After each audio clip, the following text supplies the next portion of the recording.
In the early days of World War II, the Pacific skies were a place of terror for bomber crews. Every mission carried the same cruel calculation.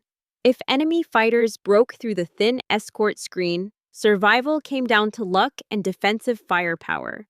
For the men flying the North American B-25 Mitchell, that equation usually ended in tragedy. The B-25 had been designed as a medium bomber, fast enough to evade interception at altitude, tough enough to carry a decent payload, and versatile enough to serve in multiple theaters. On paper, it was a solid aircraft, but the vast Pacific theater was not a place for theory. In practice, the Mitchell found itself badly exposed.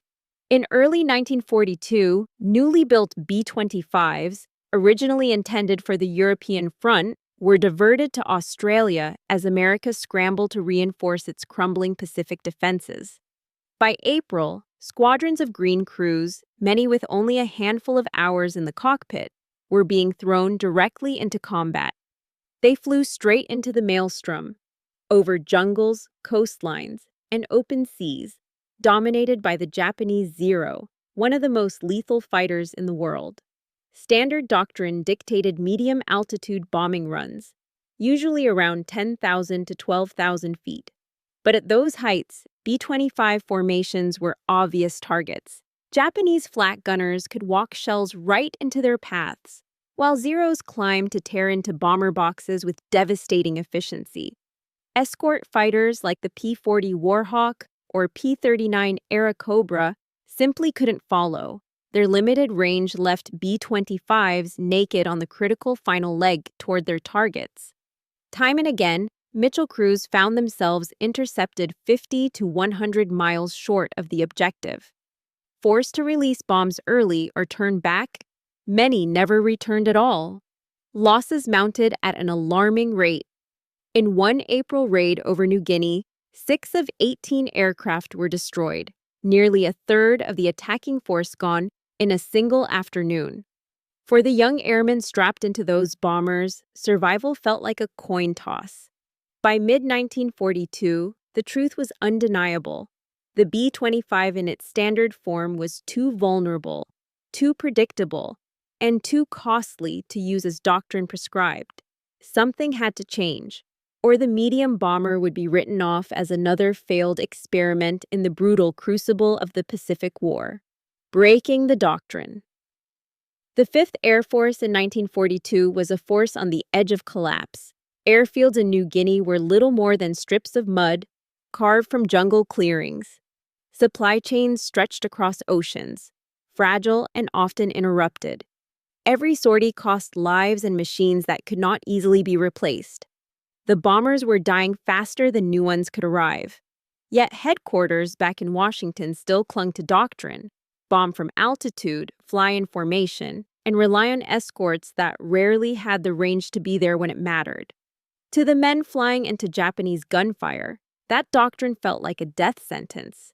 When General George Kenney took command of the 5th Air Force in August 1942, he immediately saw the writing on the wall. Sticking to the textbook would bleed his bomber groups white. If they were to survive, let alone win, the rules had to be broken. One of the loudest voices demanding change came from Major Paul "Pappy" Gunn. A former Navy man turned civilian pilot, Gunn had been pressed back into uniform when war came to the Philippines. By the time he reached Australia, he had already built a reputation as a maverick, a man who thought with his hands, who could fix, modify, or reinvent an aircraft with whatever scraps and tools were at hand. Gunn's proposal was radical. He wanted to rip out the glass bombardier station in the B-25's nose and replace it with a solid metal housing stuffed with heavy machine guns. His vision called for up to 8 forward-firing 50-caliber Brownings, each spewing 750 rounds per minute.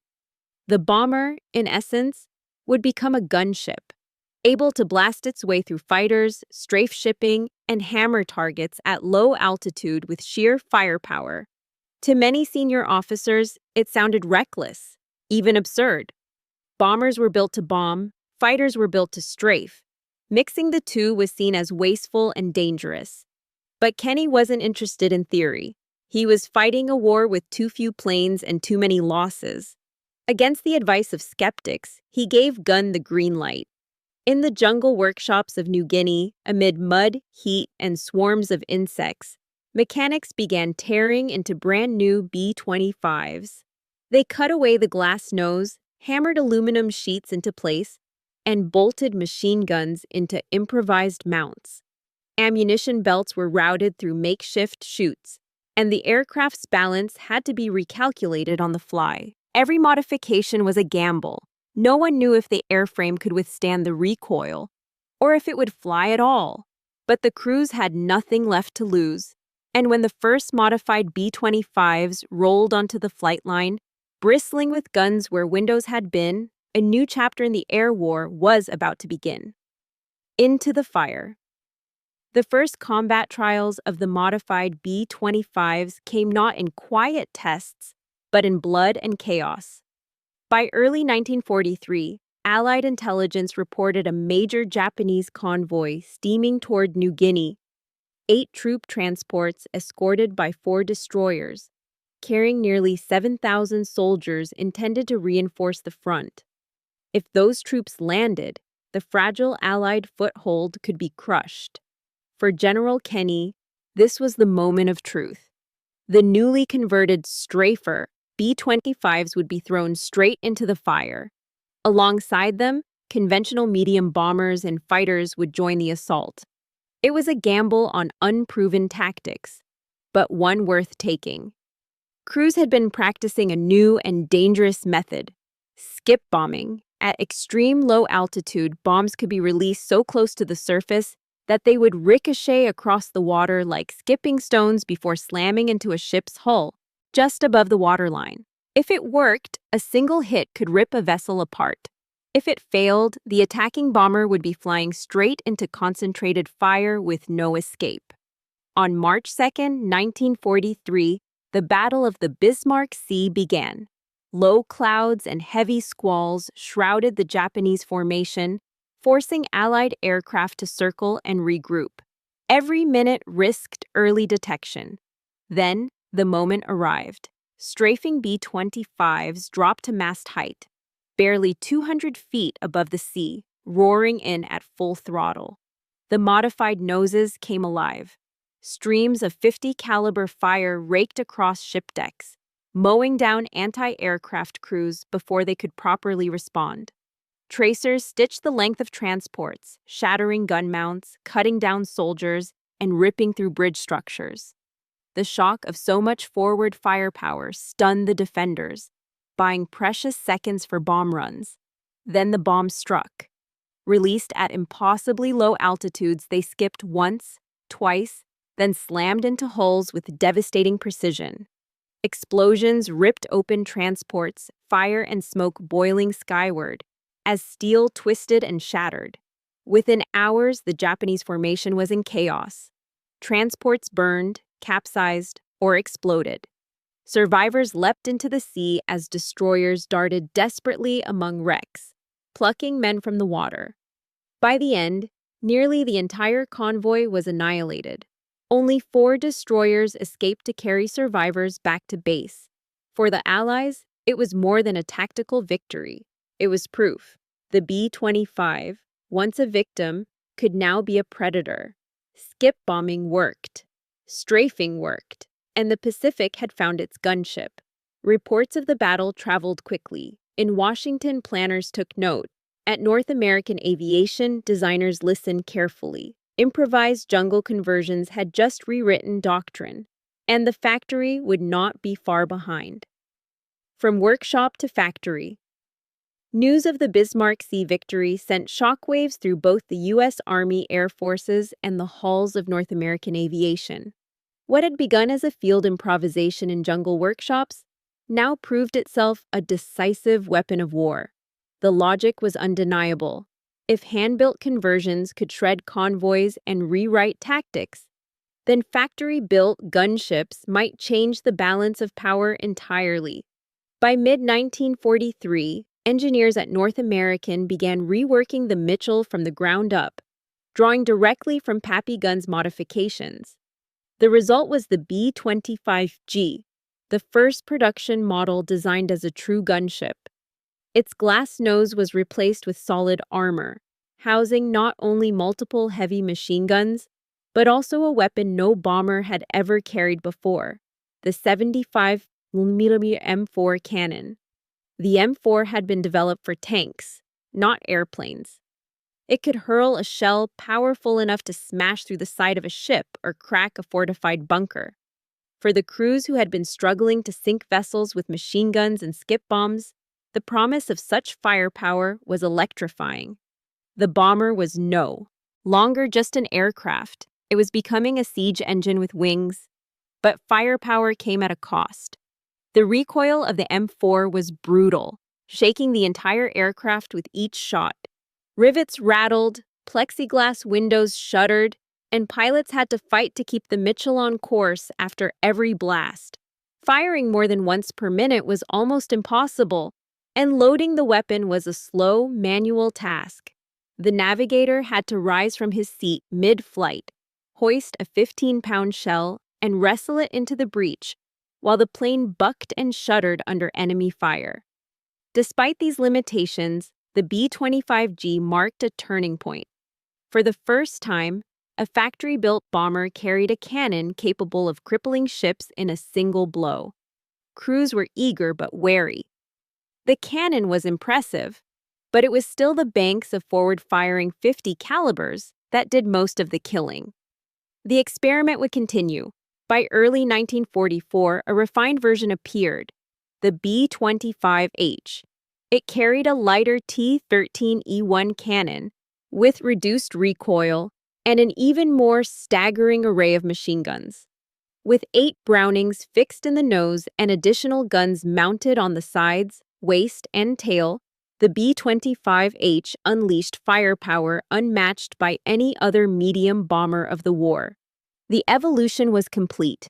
What began with hand-cut aluminum and jungle improvisation was now rolling off assembly lines in Detroit and Kansas City, destined to transform battlefields across the Pacific. Fire and fury at low altitude. By the time the B-25H reached the Pacific, the concept of the strafer was no longer theory.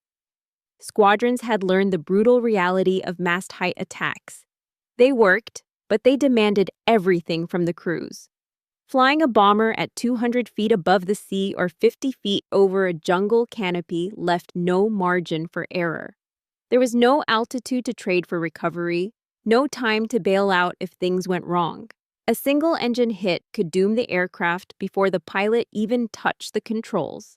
Yet for all the danger, these low-level attacks delivered results that high-altitude bombing never could. The firepower of the gunship Mitchells was staggering.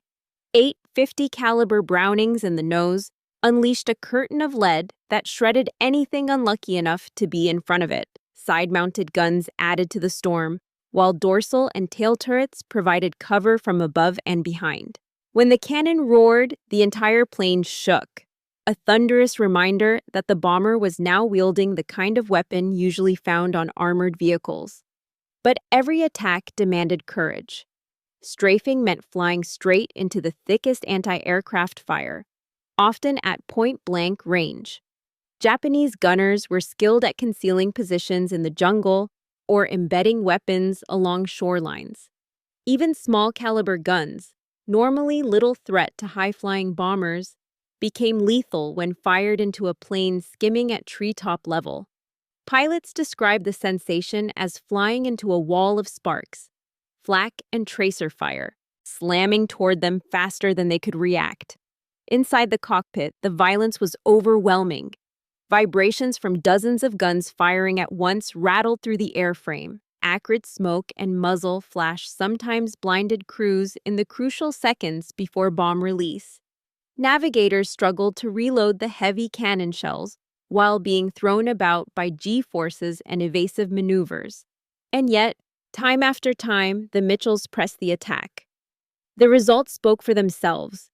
Japanese barges, transports, and even destroyers were torn apart by concentrated firepower. Bases hidden in the jungle were raked with bullets until nothing stirred. In the words of one veteran pilot, it was like flying a buzzsaw into the enemy. For the crews, each mission felt like a coin toss between triumph and annihilation.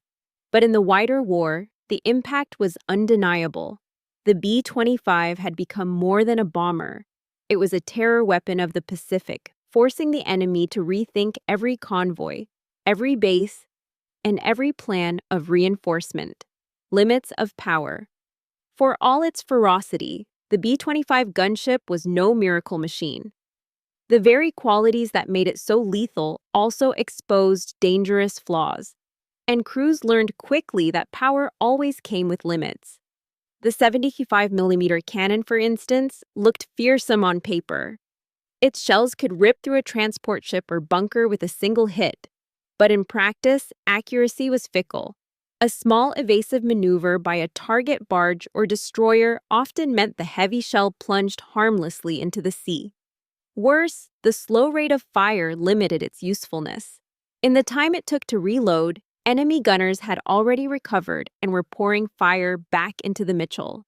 Many crews quietly preferred their banks of Browning machine guns. 8 or more 50 calibers could track fast-moving targets, adjust aim in real time, and deliver devastating cumulative damage. Against barges, airfields, and supply depots, the wall of lead proved far more effective than the occasional thunderclap of the big cannon. The low-level tactics themselves carried steep costs. Strafing runs demanded straight-line approaches, flying directly into the teeth of concentrated defenses. Unlike high-altitude bombers that could maneuver or scatter, B-25 strafers had to commit fully.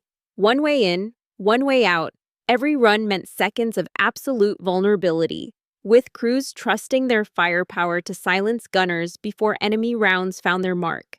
The added weight of guns and ammunition also made the aircraft sluggish. Pilots found their Mitchells heavier on the controls, slower to climb, and less responsive in tight situations. At low altitude, that loss of agility was deadly. A sudden engine failure or a burst of flak in the wing often left no chance to recover. Survival rates on the most dangerous missions were grim reminders of the price paid for innovation. Still, the gamble was worth it. Every Japanese transport destroyed, every convoy shattered, and every coastal base silenced bought breathing room for Allied forces clawing their way northward through the Pacific. For the first time since the dark days of 1942, bomber crews felt they had a weapon that could strike back with equal ferocity. The Mitchell gunship was not flawless, but in war, perfection is rare. What mattered is that it worked often enough to shift momentum. And in the Pacific, momentum meant everything.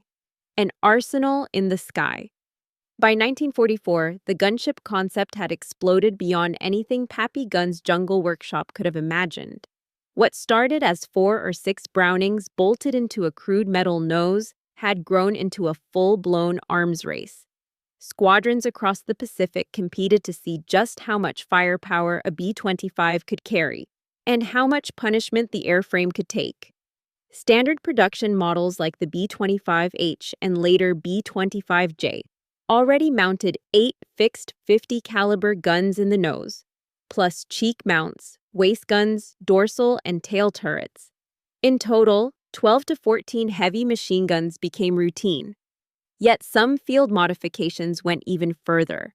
Crews squeezed in additional side mounts, angled guns, and improvised trigger systems until a single Mitchell bristled with as many as 18 forward-firing guns. That was the equivalent firepower of several fighter aircraft packed into one medium bomber. The effect was devastating. Strafing runs from these gun barges, as crews sometimes called them, were less like precise strikes and more like unleashing a hurricane of lead. Entire convoys vanished under withering fire. Coastal defenses that had once stood firm against traditional bombing were erased in seconds.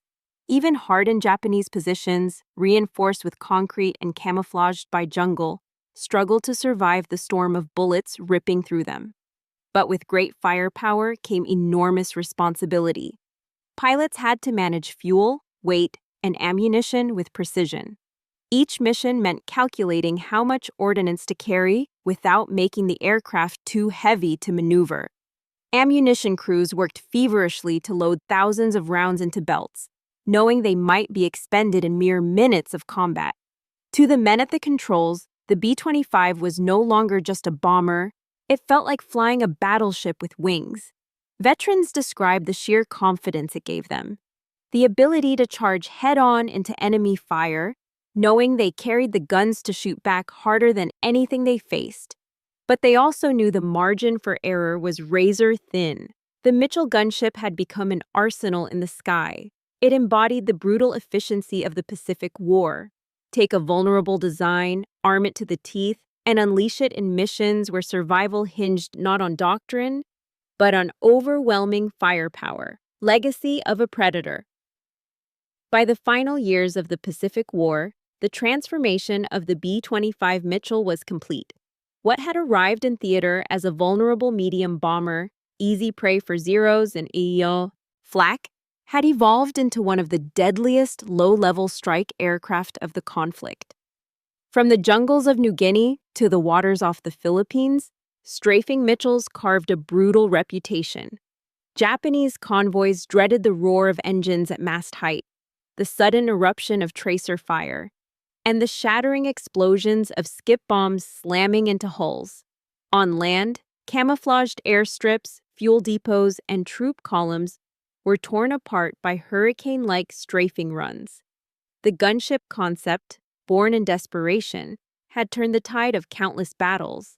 Yet the legacy of the B-25 gunship was more than numbers of ships sunk or convoys destroyed. It represented a revolution in how air power was understood. No longer were bombers confined to rigid doctrines written in peacetime. In the Pacific, survival and victory demanded imagination, ripping apart tradition and fusing roles in ways few had dared before. The B-25 became proof that a medium bomber could carry the firepower of multiple fighters, while still delivering bombs with deadly precision. For the crews, it was a symbol of resilience. They had taken an aircraft many considered obsolete, modified it with their own hands, and flown it into the teeth of enemy defenses. Against all odds, they turned it into a predator. Every mission carried mortal risk, yet their innovation reshaped the very battlefield they fought upon. By war's end, thousands of B-25s had served across every theater, but none earned a fiercer reputation than the strafers of the Southwest Pacific. Their story was one of improvisation, courage, and ruthless efficiency, a story where necessity drove invention, and invention helped turn the tide of war. Today, the sight of a preserved B-25, bristling with its forward-firing guns, stands as a reminder of that desperate, ingenious era. An aircraft once dismissed as too vulnerable had proven itself one of the most iconic warbirds of World War II, not because of what it was designed to do, but because of what desperate men made it become. The B-25 Mitchell began as prey. It ended as predator,